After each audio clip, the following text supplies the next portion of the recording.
Too Scary True Being Followed. Horror Stories Story 1. The Man Who Never Bought Anything. I never considered myself the paranoid type. I lived in a quiet suburb outside Columbus, Ohio, where most errands could be finished in less than an hour. My apartment was only 10 minutes from a grocery store, a pharmacy, and a shopping plaza. It wasn't the kind of place where you constantly looked over your shoulder.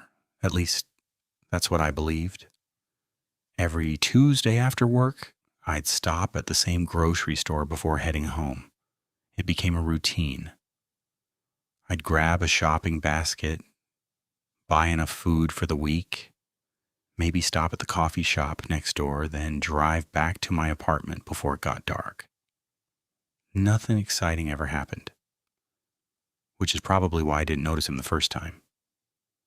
He was standing near the entrance looking at the shopping carts, not pushing one, not using his phone, just standing there.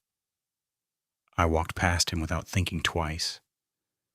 Inside, I grabbed milk, bread, chicken, cereal, and a few frozen meals. When I reached the dairy section, I happened to glance down the aisle. The same man was there. He wasn't shopping. He was simply standing at the end of the aisle, pretending to read a sale sign. I remember thinking he looked familiar. Maybe he'd come in after me. People shop at the same aisles. I shrugged it off. By the time I checked out, I'd completely forgotten about him. The next Tuesday, I returned. As I grabbed a basket, I saw him again. Same dark baseball cap, same gray hoodie, same expressionless face. He looked to be somewhere in his late 40s, average height, clean-shaven. Nothing about him stood out, except he never seemed to buy anything. That day, I noticed him 4 different times. Produce, frozen food, cleaning supplies, pet aisle.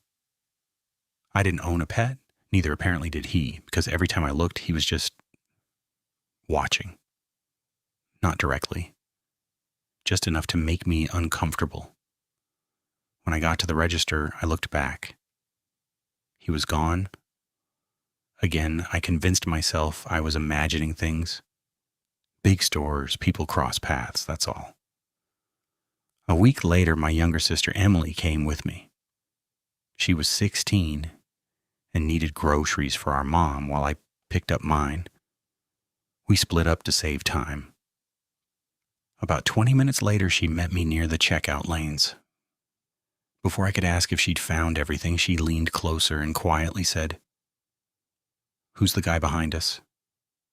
I turned casually. Gray hoodie, baseball cap, shopping basket, empty. He immediately looked away. "You know him?" Emily asked. "No. He keeps looking over here." "It's probably nothing." I smiled because I didn't want to scare her. Inside, something felt wrong. We checked out, walked into the parking lot, loaded my trunk.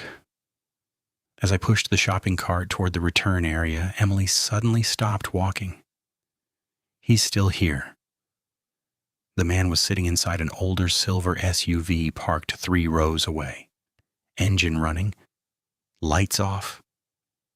He wasn't looking at his phone, he was looking at us. The moment he realized we'd noticed him, he looked straight ahead. Emily laughed nervously. "That's weird." I agreed. But I still drove home. Nothing happened. No one followed us, at least, not that I noticed. Over the next month, I started seeing him everywhere, not every day, just enough.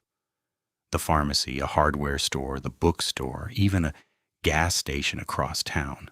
Always alone, always empty-handed, always pretending not to notice me. I told myself it was coincidence. Columbus isn't exactly a tiny city. Maybe we lived nearby. Maybe our schedules matched. That explanation worked. Until Saturday afternoon. I had spent almost an hour inside a home improvement store buying shelves for my apartment. When I came back outside, my hands were full. As I reached my car, I realized someone had parked so close to my driver's side door that I couldn't get in. It was the silver SUV.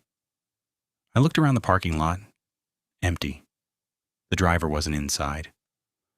I squeezed between the cars and managed to unlock my door.